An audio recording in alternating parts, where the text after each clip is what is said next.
ପିଲାମାନେ ଆଜିର ଏହି ଗଣିତ କଳାଂଶକୁ ତୁମମାନଙ୍କୁ ସ୍ୱାଗତ। ଆଜିର ଆମର ବିଷୟ ହେଉଛି ପାଠ 13। ପାଠ 13 ଆମର ଗୁଣନ ହରଣ ଥିଲା। ଆମେ ଗୁଣନ ବିଷୟରେ କରିଥିଲେ। ଏବେ ଆମେ ହରଣର ଯେଉଁ ଅଭ୍ୟାସ କାର୍ଯ୍ୟ ଦେଇଛି ସେ ଅଭ୍ୟାସ କାର୍ଯ୍ୟରେ ମୁଁ କେତେ ହରଣ କରୁଛି ବାକି ସବୁ ତୁମମାନେ କରିବ। ଏଭଳି ଭାବରେ କଲେ କ'ଣ କି ତୁମମାନଙ୍କର ହରଣ କରିବାକୁ ସୁବିଧା ହେବ।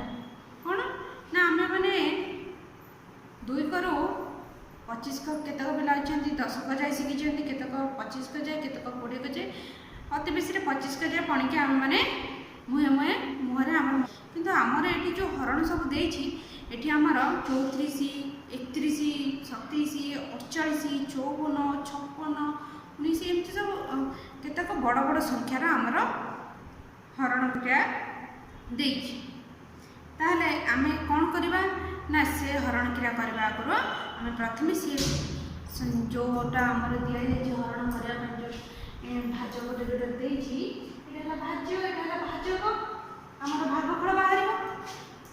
ସେ ଭାଜକର ଆମେ ଆଗେ ତାର ପଣକିଆଟାକୁ ଲେଖିଯିବା। ତାକୁ ଆମେ 10 ଯାଏ ଆମେ ଏମିତି ଆଗେ ପ୍ରଥମେ ଲେଖିଦେବା। ମୁଁ ଏଠି 34 ପଣିକିଆ ଯେହେତୁ ଆମର 34 ପଣିକିଆ ଆମର ଦରକାର ପଡ଼ିବ, ଆମେ 34 ପଣିକିଆ ପ୍ରଥମେ ଆଗେ ଲେଖି ପକାଇବା।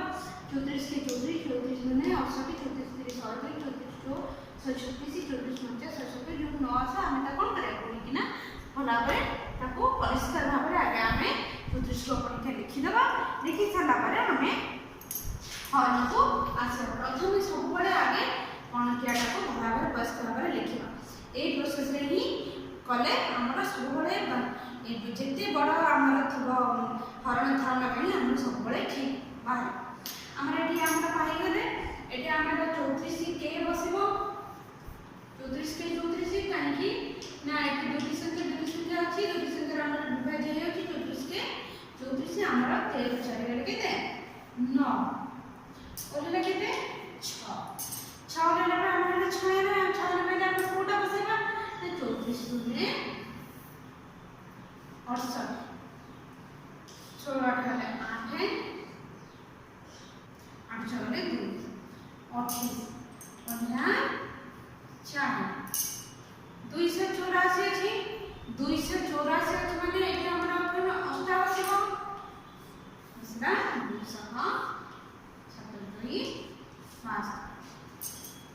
275 ଆମେ କ'ଣ କଲେ ଆମର ହରଣଟା ହେଉଛି ଆମେ ସବୁବେଳେ କ୍ରମିକ ବିୟୋଗ, ଆମେ ବିୟୋଗ କରି ଆମେ ଯିବା। 4 ଗଲେ 2, 8 ଗଲେ 1 ଆଉ 2 ଗଲେ ଏଠି ଆମର ଭାଗଶେଷ କେତେ ବାହାରିଲା ନା ଭାଗଶେଷ ହେଉଛି ଆମର 12। ଭାଗଫଳ କେତେ ବାହାରିଲା ନା ଭାଗଫଳ ହେଉଛି ଆମର 128। ଭାଜ୍ୟ କେତେ ବାହାରିଲା ନା ଭାଜ୍ୟ ହେଉଛି ଆମର 4364। ଭାଜକ କେତେ ଅଛି? ଭାଜକ ଅଛି ଆମର 34। ଭାଜକ 34, ଭାଜ୍ୟ 4364, ଭାଗଫଳ 128 ଆଉ ଭାଗଶେଷ ହେଉଛି ଆମର 12। ଏବେ ଦେଖିବା ଆମ ଧରଣଟି ଆମର ଠିକ୍ ଅଛି କି ନାହିଁ।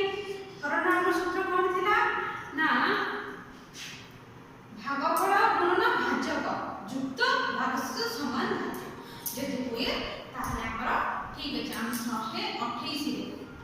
128ରେ ଆମେ 34 କୁ ଗୁଣିବା।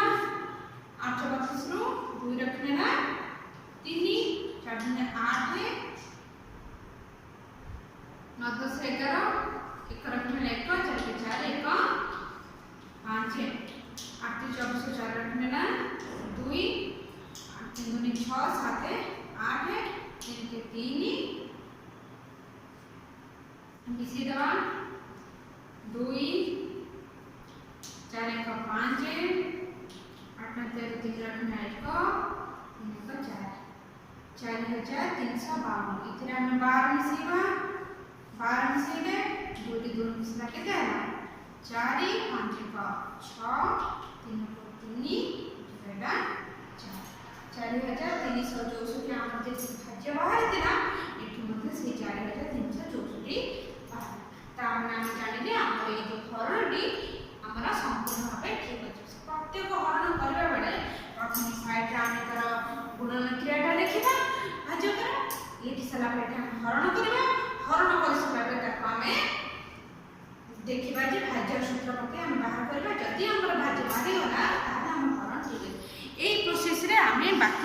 ଯେତକ ଆମର ହରଣ ଦେଇଛି ସେ ସବୁତକ 1 ନମ୍ବର 2 ନମ୍ବର 3 ନମ୍ବର ଏବଂ 4 ନମ୍ବର ସୂତ୍ର ପକାଇ ଭଲ ଭାବରେ ପରିଷ୍କାର ଭାବରେ ଆମେ କରିବା।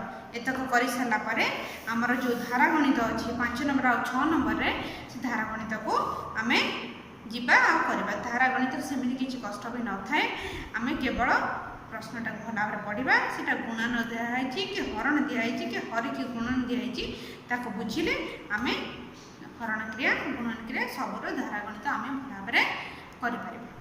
ଧନ୍ୟବାଦ।